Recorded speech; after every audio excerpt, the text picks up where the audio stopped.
Hello and welcome to the very first episode of the Truth Be Told podcast. It is Dan Hancock, the mental health PT here. So our very first episode was taken from a live recording from a live event that I had with my Body and Mind team, and it features the third best personal trainer in the United States, TED Talk contributor, published author, celebrity trainer, the one and only Joey Thurman. The podcast is titled How Exercise Saved My Life, and Joey gives some amazing insights about his struggles with depression and poor mental health and how he has channeled these emotions in order to help him succeed at the highest level. He gives you lifestyle advice, training advice, tips and tricks on how to turn a bad day into a good day, and really just how you can use fitness in order to operate at the highest standard and become as successful and as happy as possible. So guys, I hope you enjoy the episode. Myself and Joey Thurman, How Exercise Saved My Life. Enjoy.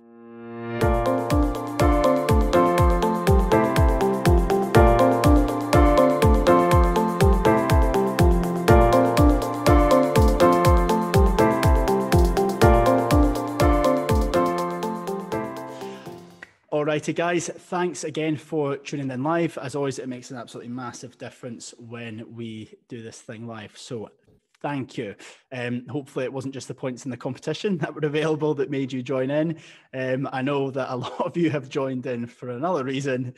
That is that we have got the amazing Joey Thurman here. So just a little bit of a background. Now, when I first got Instagram years and years ago, and I was daydreaming of becoming a trainer, thought I knew things inside out. Looking back on it in hindsight, I didn't know an awful lot. And I would browse Instagram, and it was when you had these first trainers coming out, and there was a couple from all over the world, some in the States, and one of those people who I used to religiously follow and see all their posts was a guy called Joey Thurman. Now, I don't know what happened over the years. I think it was like upgrading an account on X, Y, and Z, and lost touch, and stumbled across him again, and fate has kind of brought this together. Now, Joey is an author. He is a celebrity trainer, and he was voted, was it the best trainer in Chicago, or was that top three? Top three. Yeah, in the no, US, it was best. Like, let's go. If we're gonna say it, we got to say best.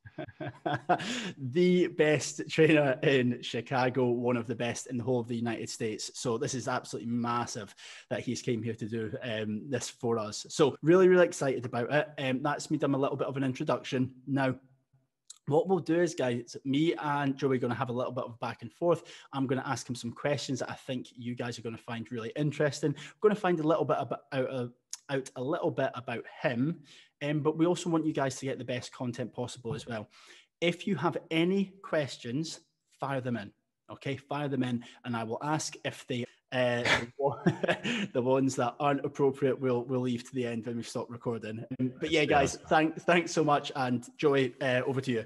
Thanks for having me. Man, that's a warm welcome, and hopefully people tuned in for a multitude of reasons, and you can take what you want out of it, but hopefully we change your mindset a little bit. And normally I start these things where people tune in like, hey, how you doing? Today it was shitty. I woke up, I felt like shit. I didn't feel good. And I don't know why we shy away from that. People ask how you're doing. And if we say, I'm good, I'm great. What if you don't feel good that day? Why can't we be honest? I woke up this morning. I didn't know why I didn't feel good. So you know what I did? I went downstairs, played with my 2.5-year-old son. I told my wife, I don't feel well today. Up here. And that right there is the first step to setting your day. Because then anything that happens from there, I acknowledge that I don't know what's going on in my head today. And it's not anybody else's fault that, interact with me today. Just I acknowledge those feelings. And I think that we really get away from that and owning that. It's okay not to be okay, right? We're not going to be good all the time. So that's where I've really turned my social media presence as well. As much as I have this love-hate relationship with it, I really hate social media so much, but I love it too. And Dan, when you got a hold of me, I'm like, that was right when I started changing things. And Yeah, I trained celebrities I was on national TV a multitude of times, had a book, all sorts of different things. And from the outside, people will seem like their highlight reel is perfect. But I think we need to be more real in that we're not okay all the time. And that there can be times in a day where the entire day you're great, you're positive, but you have 23 hours a day where it's shit. But focus on that 1 hour of good. And hello, by the way, that's my intro. What's up, guys? Awesome, mate. Thank you so much. Now, before we get into your professional career, let's go back to the start. So tell us a little bit about how you first got an interest in fitness, and also about Joey growing up. Yeah, so I grew up all over the place. I was born in Savannah, Georgia. Then we moved around to Appleton, Wisconsin, kind of by Green Bay. Go Packers, if you actually know American football. Grew up there, started playing hockey.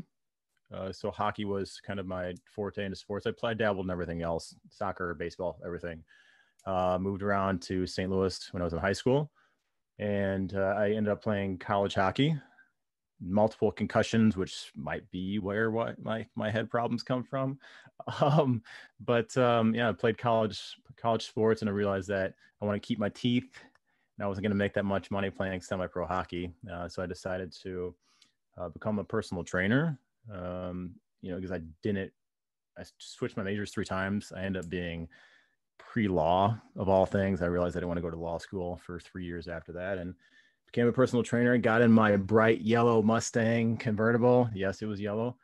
And drove to Chicago, interviewed with a couple gyms, and took a job with a place called Crunch Fitness. And I was there for a couple months, and then ended up switching to a bigger facility where they helped sell clients for me. And I was there for 5 or 6 years, and then started my own business, if you will. And, it kind of leads into 2020. So I don't know how much in depth you want to get into it, but that's the Cliff Notes version.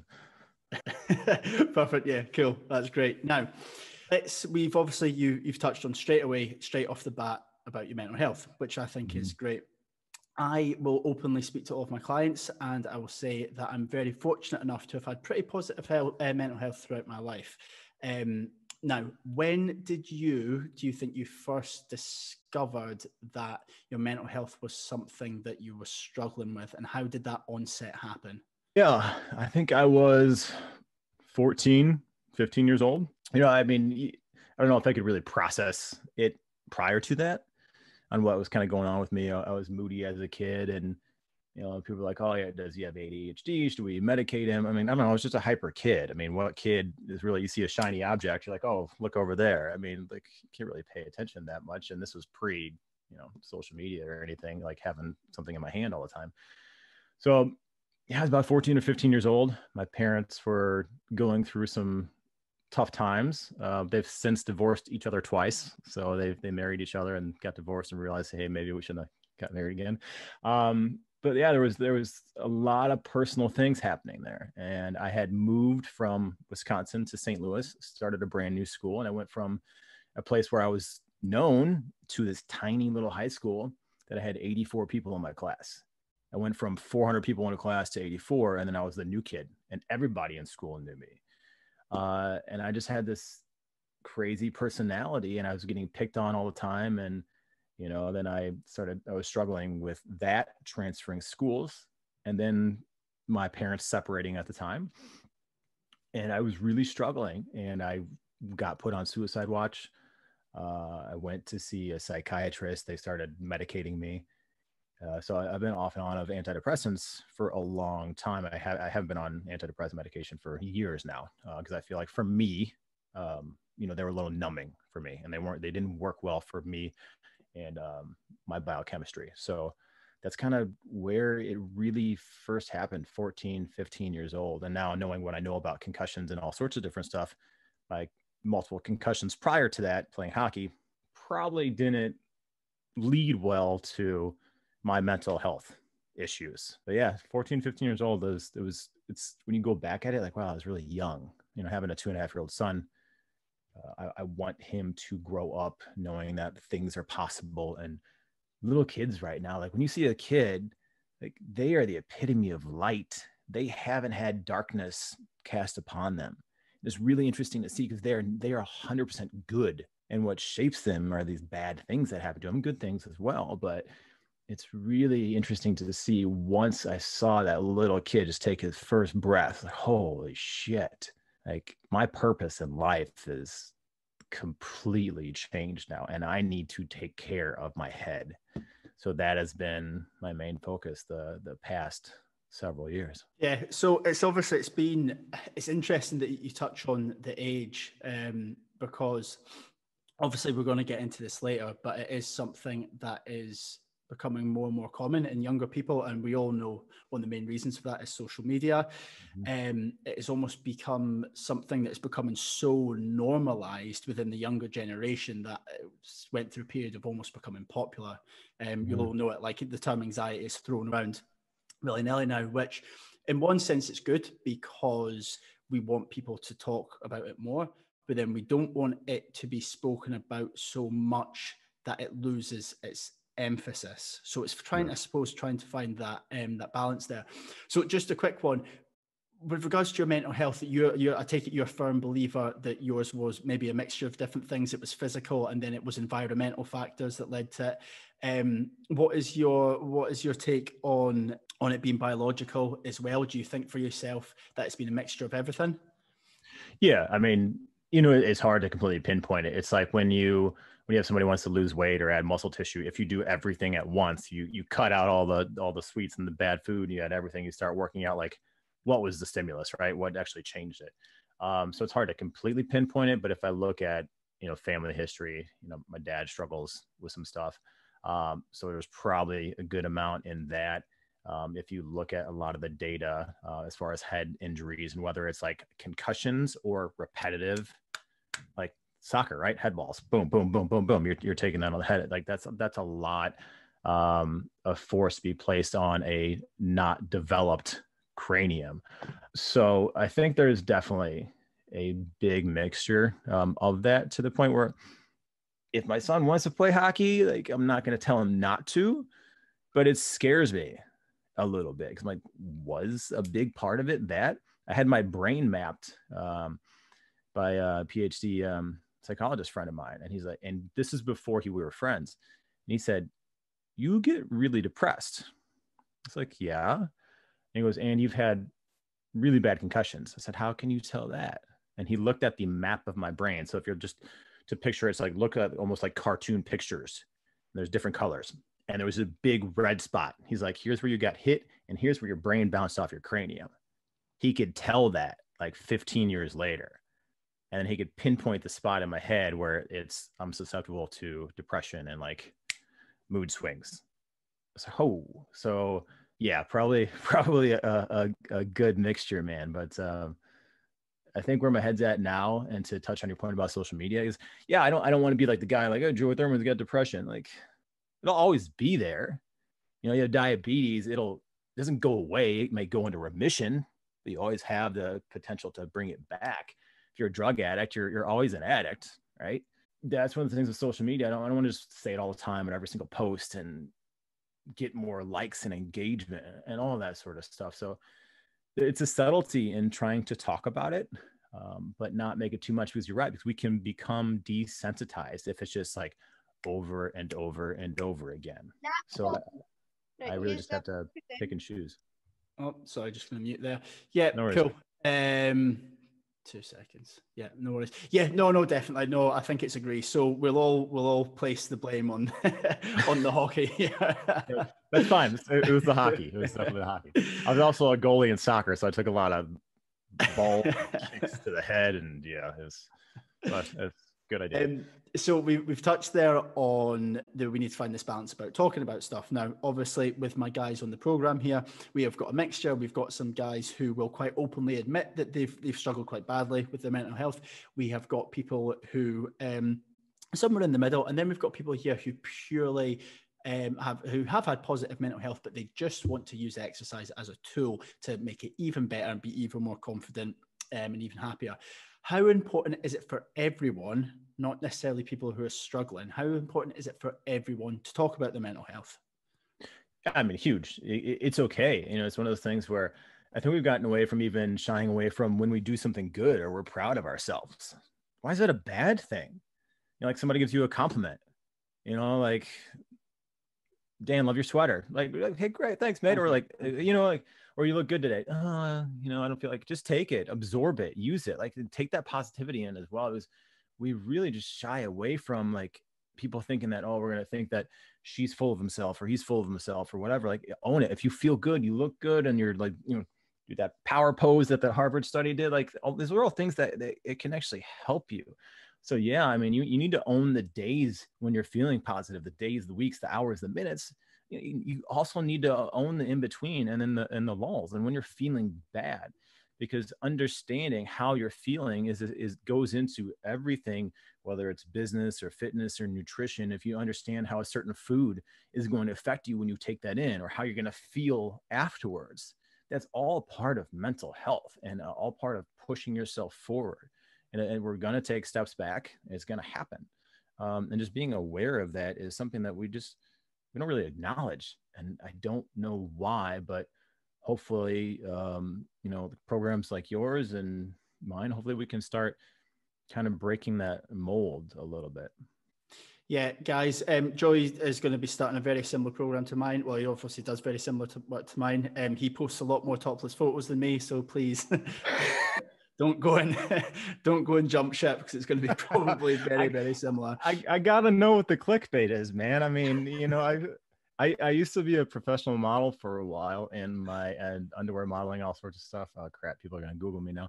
But you know, so my wife at the time was a high school science teacher, and then she turned model and now full-time mom.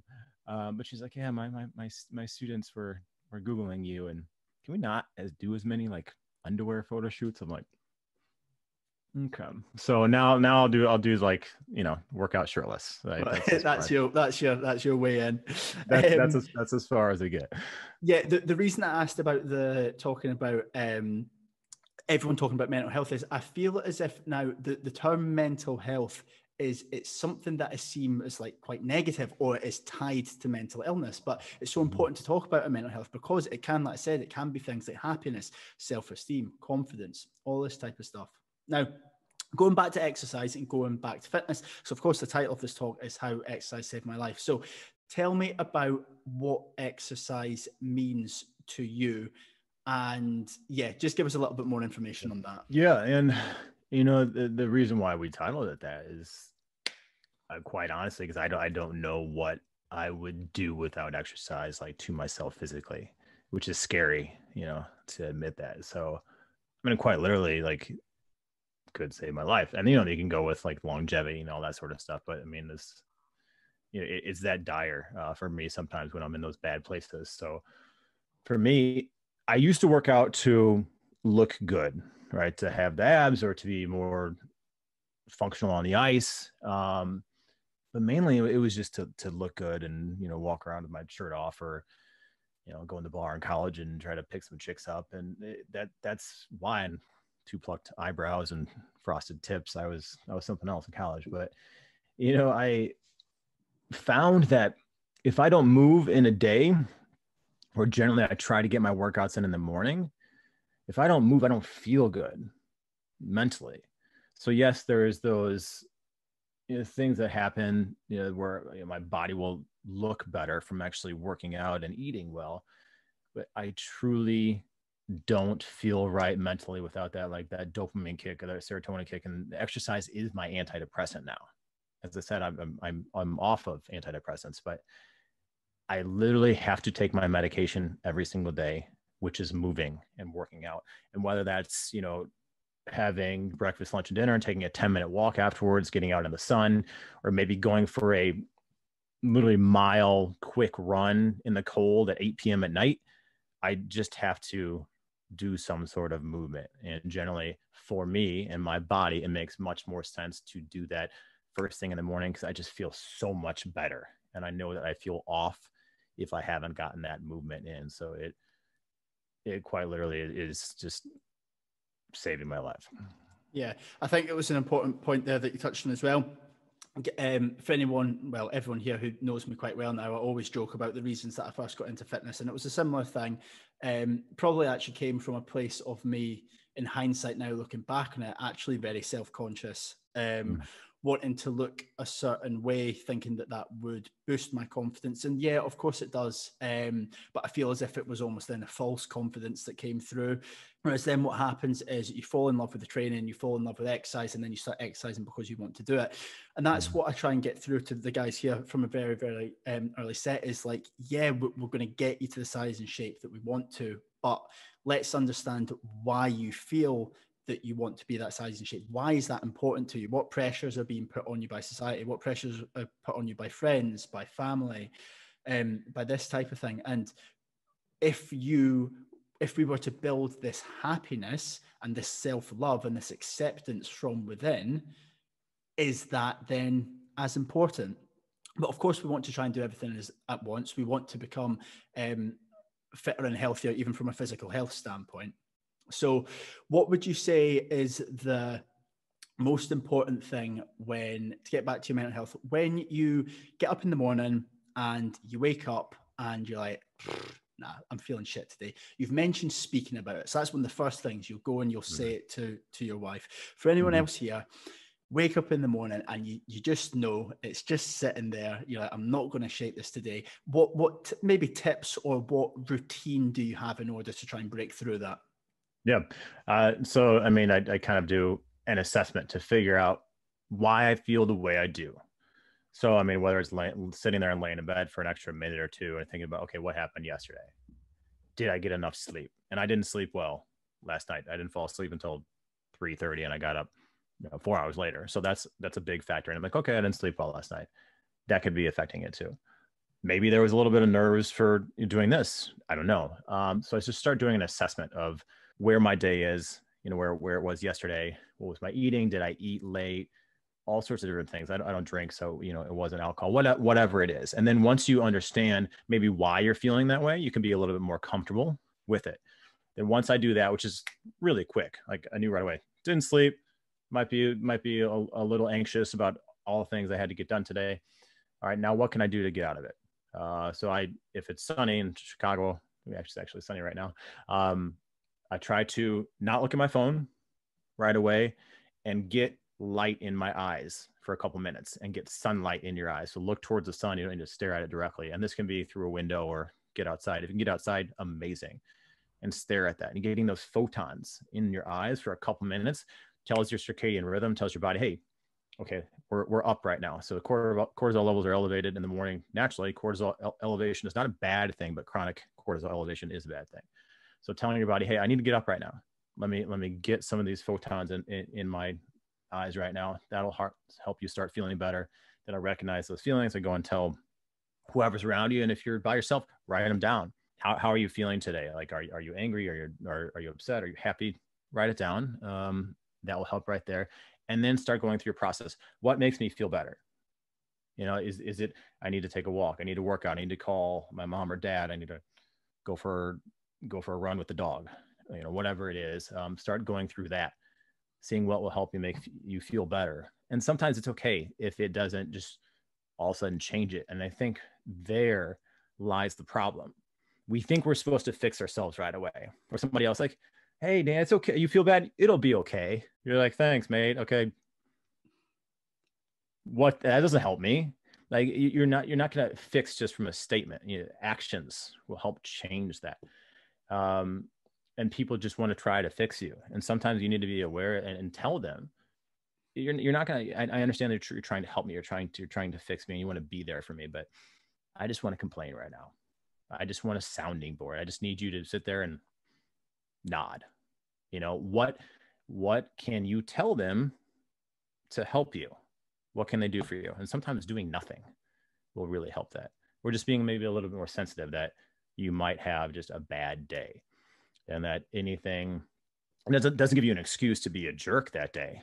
Like, hey, I'm feeling bad. Like I told you I was feeling bad, so I can be mean to you. No, but you can just be more aware of that, or take those deep breaths. Try to get yourself into more of a parasympathetic nervous system state. So if we're stressed, we're sympathetic, right? Fight or flight, running from tigers, all that sort of stuff. Sympathetic, we take those deep breaths. So if you've heard of diaphragmatic breathing, or even the easiest thing is left nostril breathing. You close your right nostril, literally just take deep breaths in and out through your mouth. So you want 2/3 in through your diaphragm, 1/3 up through your chest. Hold it like you're smelling a rose or a flower for a couple of seconds, and then exhale through. Do that for a couple minutes. Close your eyes. Think about your day. That right there will help stimulate that vagus nerve, which will just help kind of just bring you down a little bit. It might help you de-stress a little bit. If there's times in the day where you're feeling just anxious or angry, or you want to go yell, you're in a fight with your loved one, go to a different room, take some deep breaths, where you can do some what's called deep physiological sighs, where you take a double inhalation through your nose, where you're and exhale through. A few of those will help bring down heart rate variability, which I'm sure you know is help with your recovery, and that will help with your stress response too. Those breathing techniques will really help. Or unplug for 5 minutes. People talk about like meditation, all this sort of stuff. You need to sit there and go, but unplug, close your eyes, and just be one with yourself for a few minutes. I've started doing this after my workouts now, because workouts are stressful to the body. I'll sit there, I'll put my legs up, or I'll go into some sort of yoga pose, and I'm not a yogi by any means. And I'll just sit there and I'll close my eyes and I'll just take some deep breathing and tell my body, all right, that was a stressful event for 30 minutes or however long I worked out for. Now it's time to relax, go more parasympathetic, rest, digest, recover, and then I'll go have my post-workout meal whenever that is. I don't know. Awesome. It's a long answer. That was helpful, but it's a process, and that's what it is. Eventually you're gonna know what's gonna help you, and if those things don't help you, it's okay. It's just one of those days. It might just be one of those hours. Just be aware of that, and just try to enjoy the memory of any positive thing that happens to you in that day. Yeah, awesome. I think that's great advice.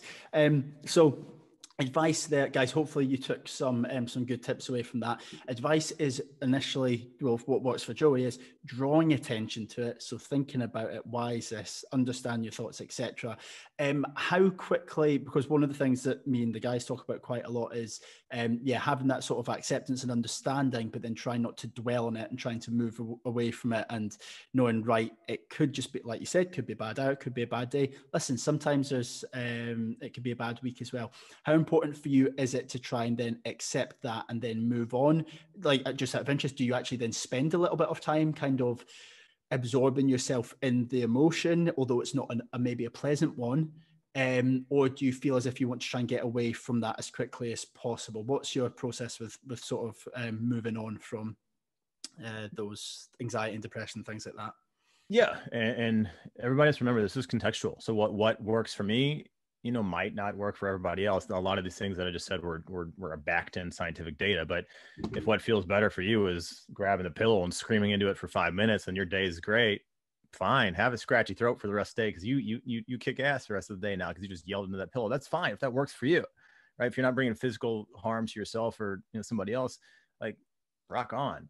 But yeah, for me, like, that acknowledgement, sometimes I spend a little bit more time in there, but I've got a lot of things going on where I don't have enough time to sit there and be one with myself. And if I do need a minute, or if I'm getting in an argument with my wife, or my son's driving me crazy, bless his heart, if I have that time, I'll go and put myself in a room for 5-10 minutes, or take a nap and relax. But sometimes you just don't have time, and that's okay. So compartmentalize if you want to go, and it helps you to think about that later on in the day, or write it down, or make time for yourself later on to try to process that. If it's something that bothered you that somebody else did, loved one, whatever, if you can talk about it, great. Go ahead and try to talk about it right away, or say, hey, I'm acknowledging this. Like, I understand that I'm stressed out from, what we argued about yesterday. Can we find time today to talk about it, or tomorrow? And schedule that in there. You schedule your workouts in, you plan your food. Why can't you schedule out the time to have that conversation? And if that person is busy, and if they're taking care of your kid or whatever it is, they can also say, I hear you. I understand that. I don't have time right now, but let's talk about this tonight, tomorrow, whatever. So it's in that schedule. So then if you go to it and tomorrow happens and you want to talk about it and they don't want to, then you can be mad at them. It's okay. Yeah, I think that's I think this is a really important point. And again, it's something that I've maybe touched on with a couple of you individually. You are here for a personal reason. This is your personal journey. One of the most amazing things about this program, though, is the community and speaking with each other and sharing experiences and learning from each other's experiences. But what Joey's touched on there is him and his wife obviously have this unique relationship and this unique almost agreement of, she knows like what Joey's going through. She knows when he's maybe having a bad, she'll probably be able to guess now, but Joey obviously still vocalizes that and whatever. But I think it's really important now for any of you who who are struggling sometimes, to make your partners, make your parents, make your family aware of this. And it's not for you to then be necessarily treated differently, but it is to have these different maybe tactics in hand there so that they can understand you better and so they can help you, and so that it just becomes a better situation. I assume that that's something that's really important for you and your wife. Yeah, and let me get this straight. We are not perfect. We argue, we yell, like we've been in and out of counseling, like we've done that. So I just want to make sure people are like, wow, she's got such a wonderful relationship. And I do love her to death. But we still have those moments where, we'll have the shouting matches or whatever. And we are much better at it now, but we had to work on it. And it'll be how many years now? I should know how long I'm married. I think 13 years in July, maybe. Don't quote me. Yes, 13 years. Yes, 13 years in July. So we've had to work on it, and we, still every now and then get on the phone with a counselor or somebody else or a third party, and not just like a family member that is going to skew one side or the other. So it's constant work, not only on your relationship, but constant work on yourself. And we want to always stay in the race that we're in. We don't ever want to finish, right? We always want to be in the race. And sometimes you're just take a different course and a different path. We got to get back on that road. And that's really how we've tried to treat each other and ourselves lately too. Yeah, cool. Great. Okay, doke. Now, you've spoke about your morning routine. If you're not feeling great, this is something that can get built or needs to be built up over time. So these good habits, once they, obviously you said some days they don't happen, but sometimes they do. You seem to be quite consistent with it. Have you got any advice to any of the guys here who have, the will and the want and the desire, and yeah, they might do it once and it works, but even the next time they're still maybe not able to do it, and there's just something getting in the way, there's just some sort of barrier. Even though they know it's going to make them feel better, they're still not able to build this habit. And I guess this is then suitable for exercise as well, and suitable for nutrition as well. They know it's going to make them feel better. They know it's the right thing to do, but then there's still something getting in the way. Do you have any advice on anything that you've done to get to where you are with regards to cementing and building habits? So here's the thing, that you ever try to learn a new language or algebra or some sort of, subject that it's new to you. And we're not little kids anymore. We don't just absorb it and learn it right away. That's actually a mechanism. I'm blanking on the name of it. A mechanism in your brain. When you're starting to learn something new, your brain says, hey, this is hard for me right now. I don't want to do this. And it literally blocks you from trying to learn. So you're like, I don't want to read more. I don't want to study more. I don't want to talk about my feelings. But once you get past that, well, first is acknowledging that, okay, this is actually a chemical response that's happening right now. My brain is trying to tell me to stop because it's hard. So then you literally need to acknowledge that. Like you had that piece of chocolate cake. I didn't have the one piece. I actually had the whole cake. Okay. Now you acknowledge that. What happens to you? That, neuropeptide response in your brain from having like that cake, right? Same thing when you're trying to learn something new or create a new habit. The acknowledgement of the habit being hard and knowing, hey, next time I'm going to do this, it's still going to be hard. Okay, next time I do this, it's maybe it'll be a little bit less hard. So you need to just have that acknowledgement to try to push through it, and then maybe come at it from different angles. Okay, so maybe, you don't want to get up in the morning and open up the curtains and look at the sun. Like maybe you do it on Monday, Wednesday, or Friday, or maybe instead of that, or you just don't look at your phone for an hour. Just try to look at it from different ways, because is it a 6 or is it a 9? If you flip it, it's just a matter of perspective.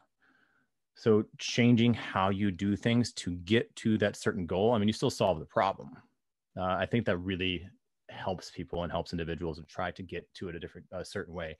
You may tell people to cut out all the bad foods. but that may not work for them because they think they're depriving themselves. What do you say? Hey, add more greens or asparagus to your day. All of a sudden they're more full, and maybe they didn't have that piece of cake at night and they didn't even realize that they're depriving themselves of something. So just trying to find different ways to get to that point of developing those good habits, if that makes sense. Yeah. Yeah, perfect sense. And touching on that with regards to, obviously got to where you are in regards to being a trainer and being extremely fit and being extremely healthy, what daily habits do you have to show that you're on track with your fitness or on track with your nutrition? Because I think it's important that, and this is one of the talks that I'm going to have in January for my team, is we don't talk about before and afters, and we don't do before and afters. And that's just something that we do to make this program a little bit different, right? Mm-hmm. And I give before and afters a bad rap. I do. But I know some amazing coaches out there who are unbelievable transformation coaches, one of whom may be with us in January.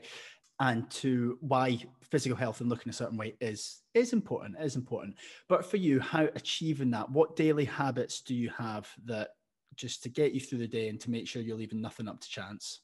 Yep. So tracking things is huge, because as a fitness professional, you know, when I was training people in person, I was doing anywhere from 10 to 15 training sessions a day. And me, I'm good enough where I used to have to write down all my clients' programs, and now like I could tell you how much, you know, your bench press is or how much your curl is or what you did last week. So I would come up with all these workouts for people. And then when it came time to actually doing my own workout, I didn't even know what to do, which is kind of crazy to think about. So then I just sort of went around the gym and did all sorts of random things. Now I started putting myself on programs, but not my own programs, other people's programs, because I knew that that would bring me outside of my comfort zone and something that I normally didn't do. Because like I was like almost any guy, you know, International Chest Day is Monday, and then maybe I would do legs, and then you would kind of go with that. And I just fell into that habit. I could have a female client coming in and be like, hey, you want to work on your hips, your butt, and the back of your arms and your abs? I'm like, yeah. Okay, guy coming in, you want chest and arms. You could care less about pretty much anything else besides maybe a flatter stomach. So we all fall into this. So I literally started just getting a hold of coaches. Hey, write me up a program or pay for one. And then I know like, okay, I've got to have that program. So I'm hitting it. And I know that if I'm going to be on a program and somebody else is monitoring me, that helps. So getting on that program, I track my calories. I have 4,500 calories a day, which is a lot because I'm trying to add weight and muscle tissue right now. And I'm tracking my macros. So I'm weighing out my food, as annoying as that is, and how much, you know, fun I get made of by my wife. Like, oh, you're measuring your chicken again. Yes. Could I eyeball it? Sure. But 5 ounces looks very similar to 7 ounces, you know? So then all of a sudden that starts adding up, and then I'm having 3 or 4 meals a day. And like, well, I overestimated or underestimated my calories by 500 or 600. That'll completely throw you off there. And you can do the same thing with your day and scheduling that out and tracking it. So I think tracking, and however that looks, is key. And then I'm sure you've got people, you know, they're in this program for a reason, and they're having that accountability. So if somebody else, you know, is accountable for you and you're accountable for yourself, you are much less likely to fail. Sometimes I tell people, don't tell anyone you're going on a diet, because I think sometimes people want to say like, hey, I'm going on a diet and get all this encouragement. But what happens, you know, 3 months down the road when you're trying to lose 20 pounds and you're still 20 pounds overweight? You're like, oh, what happened to that diet? But think about it. What if you said, well, you didn't say anything that you're not starting a program or you're starting a dance program. You don't tell anybody. And you see people 3 months down the road and you look amazing and you feel amazing. And then they're like, wow, you didn't have that social pressure. Or if you're going, like COVID is a different story. If you're going to dinner, people aren't necessarily watching what you're eating. If you tell them you're on a diet, they'll be like, what are you eating now? Oh, you can have that. You've been working out. You've been doing well. So just changing that and knowing people around you and how they're going to respond to things is huge, because most people feel insecure if they know that you're making a change. They feel like, wait a minute, is that somehow reflecting on me? How come I'm not making a change? They almost want to make you feel bad. They want to say like, you can go ahead and have that cake. You've been working hard. You deserve it. Really what they're saying is, I'm jealous right now. I don't have the willpower to do that. So maybe you don't tell them. I want to talk a little bit about social media now. So how many followers on Instagram? We got 107 something, 107,000, something like that. 107,000. So me and Gemma, who's on this call, me and her had a joke about this a couple of weeks ago. I've got a fraction of that on Facebook. It's at 20,000. And the amount of abuse I get from people on a daily basis, you would not believe. It's eye-opening, and we need to take a step back. And we need to realize that it's not personal. We need to realize that if someone is reaching out and is attacking someone over the internet who they don't even know, who is actually actively trying to help someone, it's a reflection on them, and it's not on you. And I feel as if I've been actually okay at not taking that personally and not letting it affect me and taking a step back. With regards to social media, I imagine you will have experienced the same. How important is it for us to unattach ourselves? Unattach, you can say detach. Detach. How important is it for us to detach ourselves from social media? I feel as if sometimes we're living in this universe where we're all involved in our phones. Guys, you'll know this. You're looking through your phone, you're scrolling, then you look up, and then suddenly the light looks different in the room because you've been absorbed in this phone. You've been absorbed in living other people's lives. You've scrolled and scrolled. I honestly believe, if it wasn't paramount for my work, I wouldn't have social media anymore. I need it for my job, and I hate having to use it sometimes because you get absorbed. And even though I only actually check it a couple of times a day now, you get absorbed into this world. What are your tips for people to try and maybe not stay off social media, but to limit it or to use it for better benefit? And yeah, we mentioned it at the start, your thoughts on social media. How important is it to not let it become obsessive or take over our lives? Yeah, I think be aware you're probably going to be obsessed with it for a while, and it's going to go back and forth. I mean, I did a whole TED talk on it. I think it's 13 minutes long, called Like Me, Follow Me, Unbrand Me, if you guys want to look that up. And just talking about how when social media started, I was training these celebrities and stuff. And, now I look back, I'm like, wow, when I was training Terrence Howard, Oscar nominated actor, and I was training Women with Soccer from HBO and all this sort of stuff. Like, I don't even have a picture with them. And I'm like, man, you imagine how great content that would be for having the picture with them and getting these. I don't have proof that I trained them besides like something that they wrote. But for me, I never wanted to hey, let me train you. What can you do for me? Because that was never me. Or when I trained all these other celebrities.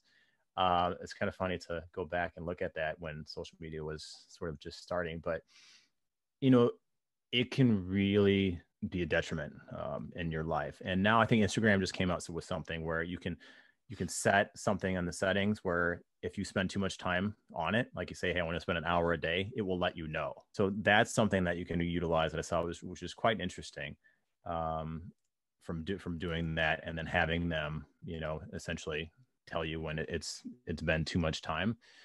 But for me, I try to stay off of it, but I do make money doing it. And then I also have brand partnership deals where I'm supposed to post things and engage on things. And God, it sucks. It really does. But I think just being aware, people's highlight reels is huge, as I touched on before.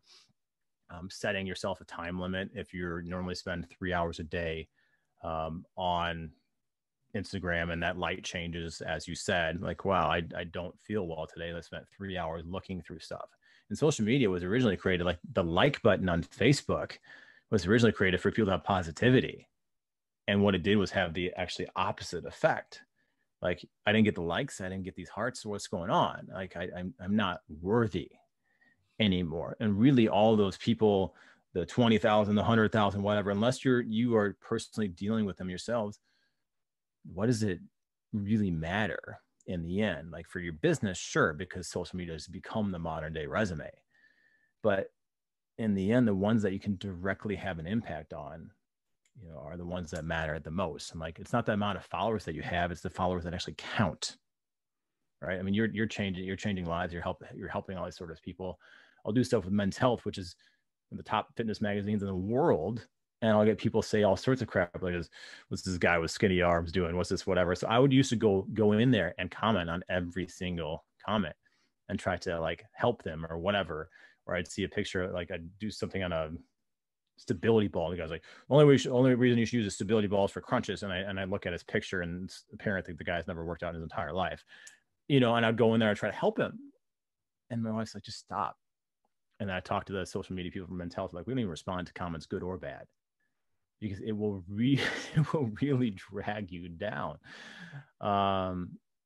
So I would try to stay away from those comments. Don't engage if at all possible. And if it's part of your job, I get it. You have to engage with things. You need to block people if you can. Block accounts. Maybe there's those accounts that just don't make you feel good. And you're seeing an account and you're following it for whatever reason. And every time you go on there, you go into their feed and you're going through things like, well, I wish I was there. And you've got this fear of missing out, and like their life is better. Block them. Unfollow them. If it's not serving you in your real life, it doesn't matter what the screen is doing. It's probably my biggest thing that I've done is just stopped that and stopped or ex-girlfriends, boyfriends, whatever, just get rid of them. If it's not serving you right now in your actual real tangible life that you can feel, you can touch, you can smell, don't look at that shit.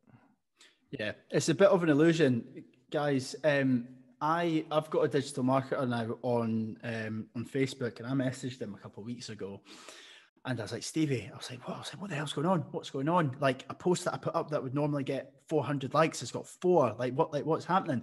And I was like, oh, my post was shit. I was like, it was shit, wasn't it? I was like, all right, I'm going to go and delete it. And he was like, Dan, he was like, calm down. On like your personal Facebook account, I think like the average reach is like, it will reach like 5% of your, it used to be like 13%. It's now down at like 5%. So if you're posting things, and this is maybe for a little bit for the younger generation here, if you're posting things and expecting that engagement, it's just a bit of an illusion. It's a way for ultimately for these companies to make more money from you.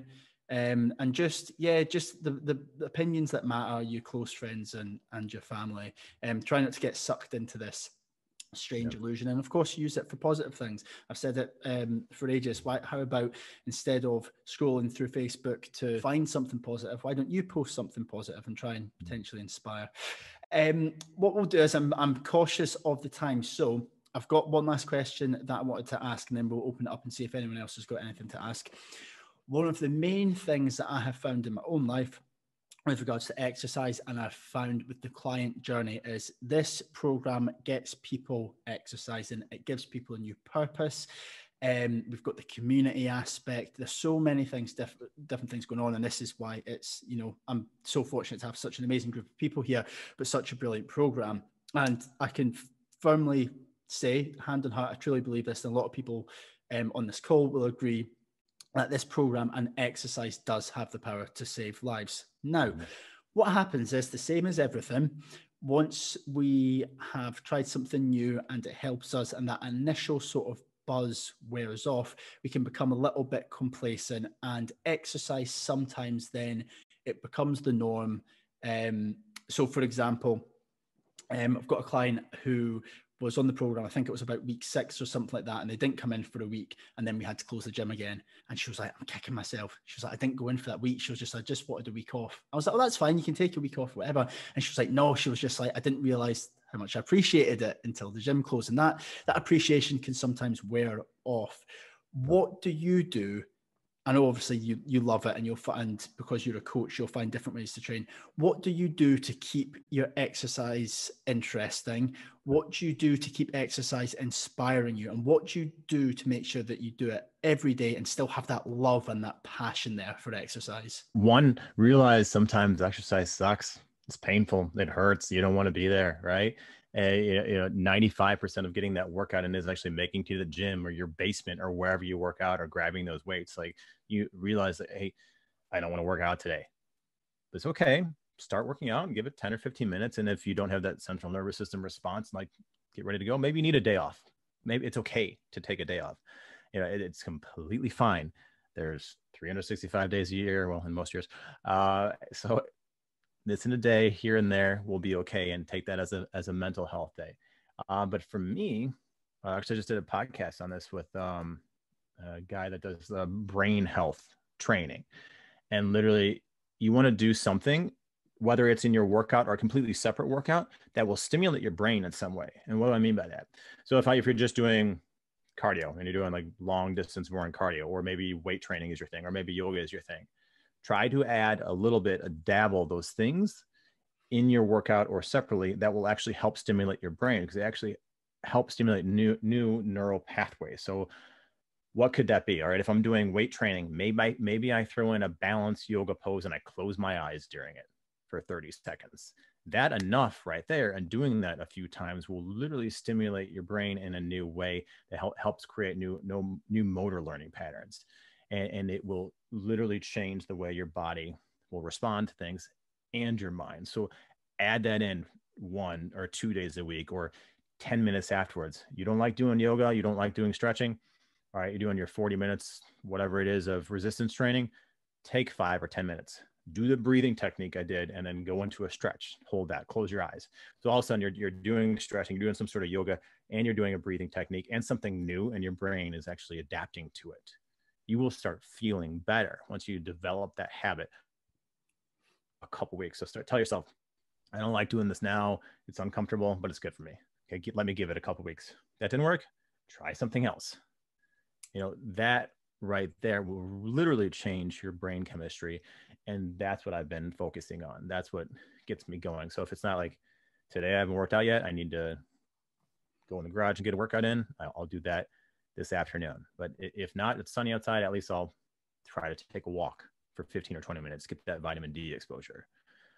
So I'm having, what I just told you was, I got my main plan. I'm trying to get a lift in later. If I can't, I know I'm at a bare minimum. I'm going to go and get that 15 minutes of walking around throughout the day, go look at Christmas lights, whatever it is with my kid. So if I, for some reason, skip that workout, I know that I covered a little bit of my movement, and that will help me feel better when I wake up tomorrow, and maybe I'd feel much more positive. And then I can make up for it. You're not going to get 2 workouts in an hour, but that right there just puts my mindset in the right place. So just having those things, it's not if A and only B, right? We can have these options for ourselves. Maybe you want to do like different things. You ever seen like people play the card games when they're doing workouts or push-ups, or maybe do some sort of weird burnout thing. Like you take maybe one of your hard exercises is push-ups, whether it's on the knees or bench or chair, and you grab a deck of cards and you're supposed to do 10 push-ups in your program, whatever it is. Flip over a deck of cards. If that's a number 5, let me do 5 push-ups. Okay, do your next exercise. Flip over another card. As a jack, hey, that's 10, whatever number you want to give to it. Right there, that's just stimulating you in different ways. Turn on a podcast while you're working out, or some meditation music. There's all sorts of different things that we can do, and you don't need to do all these different circus tricks, but one thing at a time, so you can pinpoint it and know what really made that difference. Yeah, brilliant. I think that's genius, because I think what I try and drive home a lot of the time is, listen, if you can't train, it's okay. We've got something else to do. We've got a million and one other things in the program that we can focus on. Go out for a walk, do one of the learning materials, X, Y, Z. There's all these different things. But what was great there was, and I think we did touch on this very slightly when we did the performance psychology session with Jeffrey. It was, how could you then maybe even make something comforting? So it was like, listen to the music you like and all this type of stuff. You could potentially have an easier workout in your back pocket.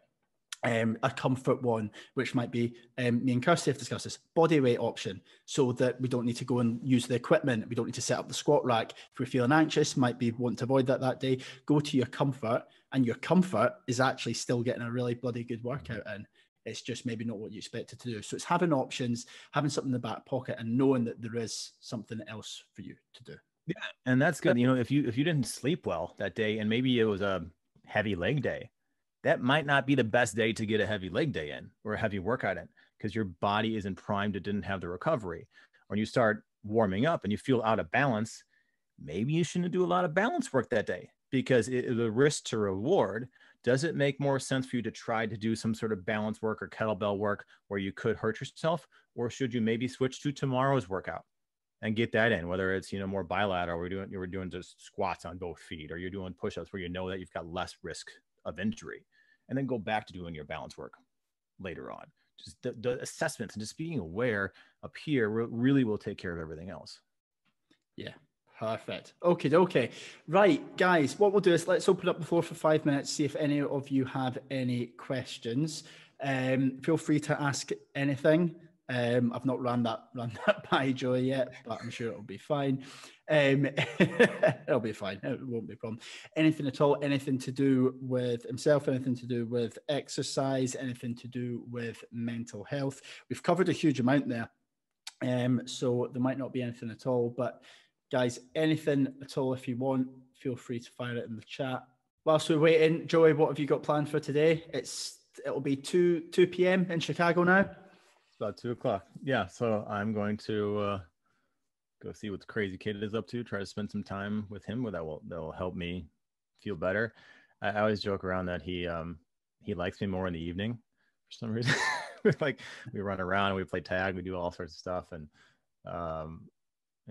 his grandma's here, and she'll yell, tell him to slow down, and then I tell him to run faster. But yeah, that's the plan. I got some other business stuff to do, but I'll try to get my workout in. Spend some time with family, just kind of being aware of that. Joy, this is from my client Robin. Question for both Dan and Joy. One of my biggest problems is motivation. How do you motivate yourself on the days you don't feel like working out? I'll answer this one from my point of view very quickly. So what I always need to do is I need to have a backup option that I know I like. The way I find a workout that I like is, for me, this is what works, is making it competitive. It's somehow making it competitive or making it different. There was a day I came into the gym a couple of weeks ago and I could not be bothered. I didn't want to train at all. I knew I needed to do something. And I kid you, no one of like my workout was 300 push-ups. That was it. I was just like, I split them up however I wanted. I just thought, I'm going to set up a timer. I'm just going to do this as quickly as I possibly can. It was new. I'd never done it before. It had a competitive element. There was a challenge. Like Joey said, it stimulated me. As you know, I kind of get a buzz of things that are meant to be so difficult that I don't think I'm going to be able to complete them, because then when I do, that sense of satisfaction and reward is so great. So Robin, I'm absolutely no means suggesting for you to do that workout, but it's finding something that is a little bit difficult. But then that's obviously what I'm there for you as well, to try and give you workouts that you really do enjoy. There's going to be days as well where you're really, really not feeling motivated and really don't want to do it. The best advice I can give for those ones is to try and employ that tactic that we talked about the other week, which is the don't think, just do. And normally, once you start, the endorphins should kick in and we should get into the buzz of it. A lot of the time we don't, and I think then that's just one of those opportunities. If you're really, really, really not feeling it, swap it for something else. Even a walk on the treadmill, you're going to get some steps in. Joey, what would you say to that? Yeah, don't do 300 push-ups. But that's a good workout. I would say focus on your why. And you can use this for any time, any part of your life. What is your why? Why are you working out? Why do you want to, spend more time with your friends and family? Why do you want to work on your relationship? If you focus on your why, and your why is greater than your workout, you're going to get that done. Okay. So then with that why, what is that intrinsic and extrinsic motivating factors? We need to have both. Like intrinsic is huge. Like you want to be healthier, you want to look better, you want to, whatever, you got a reunion coming up, you want to show that ex-boyfriend or girlfriend that like what they missed out on. That's your intrinsic motivation. Your extrinsic motivation, there's the other things like your family, your friends. What are you doing this for? So have those different motivating factors, because if one goes away, you still have that other one, and you still have that why to search for. And that's what I'm going for. When I don't have that motivation, my why is my mental health, feeling better. And in turn, if I don't feel good, I'm not there for my family. I'm not the father and the husband and the brother and the son that I really can be and should be for my loved ones. So actually putting a little bit of pressure on yourself though, but in a good way. Yeah, giving that little bit of, right, I need to look at the bigger picture here. Cool. Yeah, that sounds good. Gemma's got a question. How do you stop yourself from eating junk food? My biggest downfall is a good old McDonald's. I can never say no. Well, I mean, don't go to the drive-through, don't order it would be great. But if like, look, it's okay to have those things, right? But if it gets to the point where it's your crutch, and you're having the McDonald's in this instance, and is it worth it? Like, are you feeling good? Is it that 5 minutes of having that burger or whatever you're ordering it? Then after that, how do you feel? Do you place a bunch of guilt on yourself, or are you accepting like, hey, I've done great 29 days out of this month. I want to have one bad meal and this can be my reward. That's okay if you're still moving forward and you're not going to kick yourself for it. One thing, if you're going to have that, which, you probably shouldn't, but if you're going to, there's things that like little burst workouts pre and post having, that if you do 5 to 7 minutes of a brisk walk or a run or squats and push-ups before that meal. So when you take in that meal, that nutrient partitioning will happen where the protein and the carbohydrates and everything else will be partitioned to your body better. So it's utilized more as energy. And then take a 10-minute walk, a brisk walk, like you mall walk like your grandma used to, and you take a 10-minute walk afterwards, which will bring down that insulin response. So you got a twofold. So you got actually your 15 to 20 minutes of working out in there, and you got your treat. But if that treat leads to having more McDonald's and more cake and more ice cream, and you trigger that reptilian response in your brain where you just can't stop, like, yeah, you've literally just got to try to go cold turkey or find something that's an alternative. Maybe you can make yourself, you get a grass-fed burger, maybe you make that yourself, and at least you know where the ingredients are coming from, so you get that too. But these fast food chains, they often have all these sort of different additives and things to it that literally make you addicted to it. So it's going to take a long time. Maybe it's a matter of having half the burger, but I imagine that you probably can't if that's like your thing. All right, you're gonna take it down. I just keep saying burger because it's what I'm going towards. But just really understanding the effects that it's having on your body. Are you okay with eating it? Are you gonna feel better after eating it? Then rock on. But try to do these mitigating efforts, the burst workout beforehand or the 10-minute walk afterwards. That will really help. Maybe you feel a little bit better about it, and then maybe all of a sudden, wow, I feel good for walking 10 minutes after I eat. Maybe I don't need to have that McDonald's. Maybe it's a salmon, or if you're plant-based, whatever. Then you have that afterwards, and you're like, I just had a good meal and I got a workout in. Hopefully that helps. Yeah, no, definitely. We've got another 2 questions typed in. Have we got time, Joey? Is that all right? Yeah, man. Yeah, cool. I got you. Okay, so we've got a question here. My depression seems to get worse during the winter. I take vitamin D and have a sad lamp. Can anyone suggest anything else? Doing the exercise isn't a problem. It's sometimes the anxiety about getting to the gym that's worse for me. Mm-hmm. Yeah, I mean, look, vitamin D is great. We need to take vitamin D. One thing, make sure you also have good, proper amounts of magnesium as well, because magnesium will help the absorption rate of vitamin D. So you can get a supplement called like ZMA at night, zinc and magnesium, which will help. Proper amounts of B vitamins. Those are all things that will help with vitamin D absorption. Potassium as well will help that too. So just a little note on vitamin D, but getting out and getting in the sun actually has all sorts of hormonal effects too, and not just taking in the vitamin D. So if you can't actually get sun and it's gloomy wherever you're at, or like Chicago, then you need to take those efforts. Like the sunlight and things are good stuff. People always want to try to take supplements. You can take a little bit of caffeine just to kind of get you going, but you need to realize that during the winter, especially if you fall, prey to seasonal depression, as I do quite often, you just got to put your head down, get to the gym, realize maybe it's not going to be as good of a workout as you normally get in the summer and feeling good and having sunlight all day long. You've got to get that workout in. If you don't want to go to the gym, get a workout at home. Get some sort of movement in, and do something good for your health, even if it's not actually making it to the gym where you might have a more efficient workout. You've got to keep trying new things. The definition of insanity is trying the same thing over and over and over again and trying to get the same result, right? So you've got to just tackle it, as we talked about, in many different ways. Maybe you try working out at a different time of day. Maybe that will do it. Maybe you get up first thing in the morning. Maybe you work out later at night. Just try to change up your routine because your season is changing. Why can't your routine change too? Yeah, cool. Yeah, that was great advice there. Right, we'll make this one the last question. So in your time being a trainer, have you came across any conditions that cannot be helped by exercise? I suppose let's tackle this from a physical and a mental perspective. Anything that you felt that exercise does not help? Yeah, I mean, so in the, how many years now, 15-ish years that I've been doing this, there was only one person that I could not help.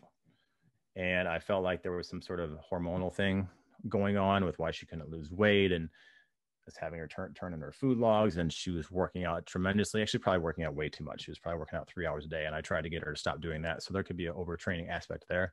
But I sent her to a doctor and had her hormones checked out. So her hormones were all over the place. Estrogen levels kind of messed up, her testosterone levels, a lot of environmental factors, environmental pollutants, especially if you live in the city, can have an effect on that. So she got on a little supplement regimen with a doctor, and that helped her out tremendously.